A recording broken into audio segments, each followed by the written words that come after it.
न ऐसी आग है न ऐसा आकाश है, ये नहीं। अब वो अलग रचना है, हर लोगों की अलग अलग रचना है। ये इसकी सीमा है मृतलोक की, इसके बाद में अंडलोक की सीमा, इसके बाद में ईश्वर के धाम की सीमा, फिर ब्रह्म के धाम की सीमा, फिर पारधोम के धाम की सीमा, फिर महाकाल पुरुष की सीमा। ये सब सीमा है जिसको बॉर्डर कहते हैं। तो अपने अपने लोक में, उधर में मतलब ये है कि ये नहीं सब, तो ये सब है वहाँ। और ऐसा थोड़ी कि ऐसे सूरत आंख बंद करके ऐसे चली चली, हाँ उधर तो मतलब ये कहीं अंधेरा है ही नहीं। तो जब आंख खुलेगी तब तो कहते हैं कि भाई तीन लोक में ये तो उनका शासन है। और मैंने आपको बताया था कि सैदल कमल में निरंजन भगवान बैठ करके उस सत्पुरुष का अखंड ध्यान कर रहे हैं। वो एक क्षण भी इधर उधर नहीं, उनको अपने लोग से कोई मतलब ही नहीं, बस बैठ करके अखंड ध्यान कर रहे हैं। समाधि स्थिति में बैठे हुए वो ध्यान कर रहे हैं। क्योंकि अगर ध्यान टूट जाए और सत्पुरुष नाराज हो जाए तो खेल खत्म। इतना खौफ, इतना डर उनको भी है, छोटा मोटा डर है, अखंड ध्यान कर रहे हैं। लेकिन वैसे उनका तीन लोग का शासन है। तो शासन चलाने वाले तो उनके अलग मतलब है कि मंत्री होते हैं, यानी वो देव काम गुजार, वो अपने अपने सब काम करते रहते हैं, इनसे कोई मतलब नहीं।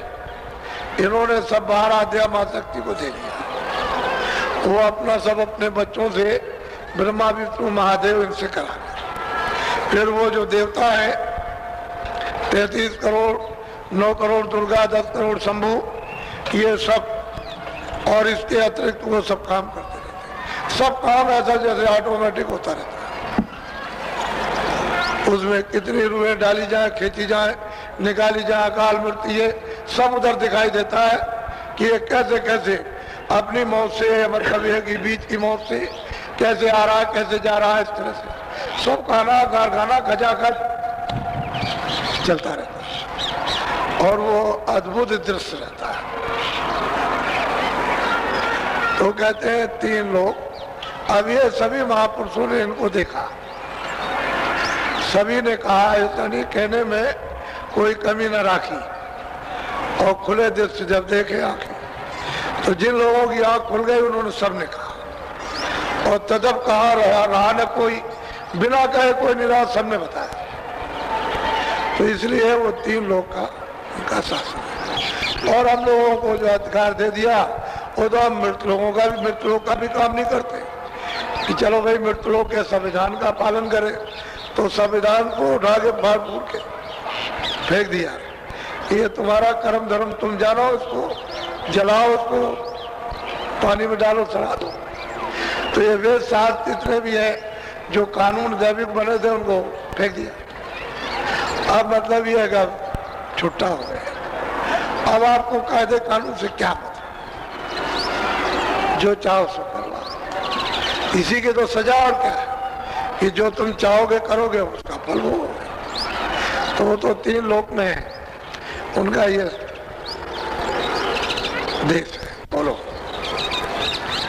अब मार्ग का भेद बताऊं, आंखें खोले तो भेद लखा। कहते हैं कि सूरत तू यहाँ अंधकार में फंसी हुई है, अब मार्ग का मैं भेद बताता हूँ। खुले आँख तब ये सब दिखाऊंगा। वो सब बड़े प्यार से, ये मार्ग का मनुष्य मंदिर में मार्ग है, रास्ता है, दरवाजा है, उसका भेद बताता हूँ, आप लोग समझ जाओ। आप लोग अपने अपने नियम में अपना आ जाओ। लोग क्यों सुनेंगे, क्यों मानेंगे? उनकी बात को किसी ने माना नहीं। मैंने कौरवों में नहीं माना, पांडवों में सरकार है।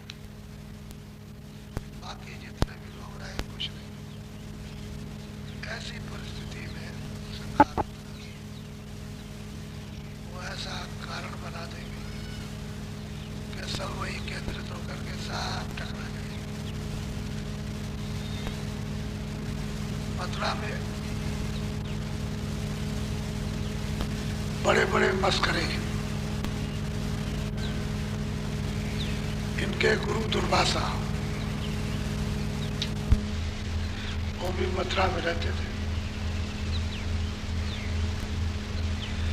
तो गोपिकाएं इस पार से उस पार दर्शन करने जाती थी। तो मस्करे कहते थे कहाँ जा रही हो? कहले गुरु महाराज के दर्शन करने जा रहे। दर्शन करने बड़े मस्करे थे, बहुत छोटा मोटा मस्करापन नहीं था। लब्बे लबाब यह है कि उन्होंने नाच रंग रूप एक मंडली बनाई, उसमें लड़के को लड़की बनाया और धोती घाघरा पहरा करके उल्टी कढ़ाई पेट में बांध दी और कहले जाओ नदी के उस पार। उससे पूछना दुर्वासा से कि तुम अपने योग से देखो कि इसमें लड़की है कि लड़का। तो नाचते कूदते बताते हो गए और वो बैठे थे नीचे गुफा में, अपना साधन कर रहे थे। तो कमंडल ऊपर रखा हुआ था उनका बाहर। जब वो आए तो देखा है तो मंडली है कि भाई कौन लोग है? क्या लगा हम तो कीर्तन करने वाले। क्या कीर्तन करते हो? क्या आप योगी? आपसे ये पूछना चाहते हैं इस लड़की के लड़का है कि लड़की है इसके पेट में? तो बस फौरन कमंडल पकड़ा और उन्होंने हाथ में पानी लिया। कह लगे कि ये मस्त हो, यही तुमको सर्वनाश तुम्हारा करेगा। बस पानी छिड़क दिया तो वहां से सब लोग भाग के चले। मस्करों ने पूछा भाई क्या बता? अरे कहने लगे क्या बताया जाए, बेकार तुमने भेज दिया। उन्होंने कहा ये जो यही तुम्हारा सर्वनाश करेगा। कहने लगे जल्दी खोलो इसको। तो कढ़ाई को खोला गया, फिर उसके टुकड़े किए गए। टुकड़े किए गए, फिर उसको कूटा गया। कहने लगे ऐसे कुछ नहीं है, इसमें तो रह गए कुछ, इसकी राख बनाओ। कूट कूट करके उसकी राख की तरह से बनाई। कहने लगे इसको ले जाओ, ऐसी जगह डालो यहाँ बीच में कहीं ना पड़े। तो लेकर के बगे समुद्र के किनारे गए तो उन्होंने उस समुद्र में डाल दिया। वो कृष्ण को मालूम था, वो जानते थे कि गुरु का श्राप विफल नहीं होता। जो गुरु ने श्राप दे दिया वो हमेशा जागृत रहेगा। उन्होंने ये किसी से नहीं बताया, चुपचाप। जब वो समय आया, महाभारत वगैरह हो गया, तो लोगों से कहा कि भाई अब तुम लोग समझ जाओ। तो महाभारत हो गया, तमाम वीर योद्धा सब खत्म हो गए, विज्ञान खत्म हो गया, विश्व के लोग मारे गए। तो कह लगे कि अब कुछ नहीं। कह लगे भाई तुम अपना अपना राज ले लो, बंटवारा कर लो, क्यों लड़ते झगड़ते हो? हाँ ठीक है कर दीजिए बंटवारा ही हो। तो कह लगे भाई अगर ऐसा है कि एक सम्मेलन करो। तो लोगों ने कहा कहाँ रखा जाए? कह लगे कि वहां रखा जाए। वहां प्रभास पाटिल एक नदी है, पहले वहां समुद्र था, वहां रखा जाए। तो लोग देखने गए, वहां बड़ा मैदान था। कह लगे उसी में सब लोग आ जाओ, बंटवारा सारे देश का हो जाएगा। बस वहां सब इकट्ठे पहुंचे। तो उनको तो किसी को तो मालूम था। तो वो घास समुद्र के किनारे जमी थी, लंबी लंबी, जहाँ पानी होता है वहां घास जम जाती है, सिरकंडे ऐसी। उनको ये पता था भाई तुमको ये दिला देंगे, तुमको ये दे देंगे, हमको ये नहीं चाहिए, हमको ये नहीं चाहिए, देख लेंगे, ये करेंगे सब। बस वहाँ मतलब अल्लाह को लग हुआ तो किसी के पास कुछ था नहीं, वही घास खड़ी थी, सिरकंडे जैसे ये सरपत के होते हैं ऐसे खड़े हुए, तो पास उसको खड़ा और सर तो तलवार उसके सामने क्या तो शराब था, धड़ से मारा, इधर उसको उड़ा दिया, जो सामने पड़ा उसी को ऐसा कर दिया, सब कट मर करके वही गिर गए। 56 करोड़ वंशियों का हिसाब है, सब कट मर करके बिल्कुल, किसी का दाढ़, किसी का पैर, किसी का कुछ, कोई बम नहीं, कोई गोली नहीं, कुछ नहीं, वही घास से उड़ा दिया। देखिए गुरु का शराब ऐसा होता है, वो किसी को बख्शता नहीं। वो वहां पर लोगों को बुला के कहा कि देखो तुमने कहना हम सब मानेंगे, जो बच्चे होंगे बच्चे खुशी होंगे, जैसा कहेंगे वैसा। साफ कर दिया सब, महाभारत हुआ, फिर ये सब खत्म कर दिया। देर क्या लगी वहां, तो कुछ ही घंटों का काम हो गया। किसने किसको पहचाना, कौन मामा भतीजा भांजा, कौन चाचा, कुछ नहीं। वो तो ऐसा खून सवार हुआ किसी को सब कटमट के खत्म। यानी ये प्रमाण है शास्त्रों में कि खून की नदी बह गई। अर्जुन से कहा कि देखो गोप का लिए जा रहे, तुम क्षत्रियो कहते हैं हमारे पास धनुष्बाण है, चलो इनको बचाओ। तो उन्होंने वहीं से तीर चलाया, खाली चलाया, फिर चलाते रहे तीर, फिर वो लगाया, फिर वो चलाया, कुछ नहीं। तो उन्होंने कहा कि बस बंद करो, एक चिड़िया भी नहीं मार सके अपने तीर, कहते हम ये करेंगे, हम बड़े बहादुर हैं। समय हो बलवान, अब ये दूसरा समय लग गया, तुम कुछ नहीं कर सकते, तुम हिजड़े हो, नपुंसक, तो मतलब है को गांव को नहीं बचा सके, तो क्षत्रिय नहीं रहे। इनको ये कहा था यहाँ रुक जाओ, थोड़ी देर के बाद आना, तब तक वहां सब सफाया हो गया।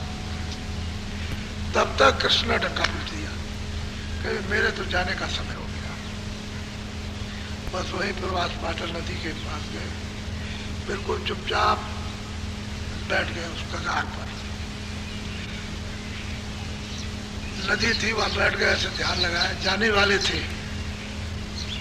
तब तक उधर एक बैलिया घूम रहा था, उसने सोचा कि इनके पैर में एक पदम है, चमक रहा, हिरन पानी पी रहा, तो सट से उसने मारा, ठीक उसी पदम में लगा और भाग करके आया, देखा कि तो कृष्ण। तो उसने माफी मांगी कि मैंने बड़ा अपराध किया, मैं तो हिरन समझा था और यहाँ आप बैठे हुए थे। कह लगे नहीं, तुमने कोई गलती नहीं की, तुम्हारा कोई अपराध नहीं, तुमने अपना बदला ले लिया। मैंने रामावतार में वृक्ष की ओट में बाली को मारा था, सामने से नहीं, ओट से। तो कृष्णावतार में तुमने उसका बदला ले लिया। ये बताया कि अदले बदले ये कभी एक दूसरे के छूटते नहीं है। वो बैलिए ने धनुष्बाण रख दिया कि आज से ये काम किया, इतनी ही शिक्षा पर, और बस उसी पर वो आंखें बंद किए, शरीर छोड़ दिया। अब शरीर तो मतलब है कि ये तो किराए का मकान है, तो जिस उद्देश्य के लिए आए थे वही काम किया, आत्माओं का कल्याण किसी का नहीं। और इनसे ये कहा कि मानुष मारने की हत्या लग गई है, सीधे मुंह किसी को न दिखाए, सीधे 5 पांडव द्रौपदी के साथ और उत्तराखंड में चले जाए और बैतरणी में एक एक करके वहां जाके गिर के मर जाए, लौट के आ जाए। ये सब जल्दी है तैयारी कर रहे हो। ये सब के सब वहां मरे नदी में गिर गए और सीधे नरक हो गए। अब आप ये सोच सकते हो कि कृष्ण भगवान के साथ अर्जुन रहने वाले, आगे पीछे चलने वाले, उनकी मृत्यु हो तो उनकी आत्मा सीधी वो नरक, और वो बचा नहीं सके। तो आप लोगों ने तो कृष्ण भगवान को देखा नहीं, जिन्होंने देखा साथ रहे उनकी तो ये गति, और आप ऐसे परेशान हो। अरे भाई भगवान तो पहले भी था, अब भी है, बीच में भी जी आए थे तब भी था, चले गए अब भी है। तो आप उस भगवान की क्यों नहीं खोज करते? वो मनुष्य रूपी मंदिर में यहीं से मिलेगा, तो आप उसको तो छोड़ दिया और लकीर के फकीर।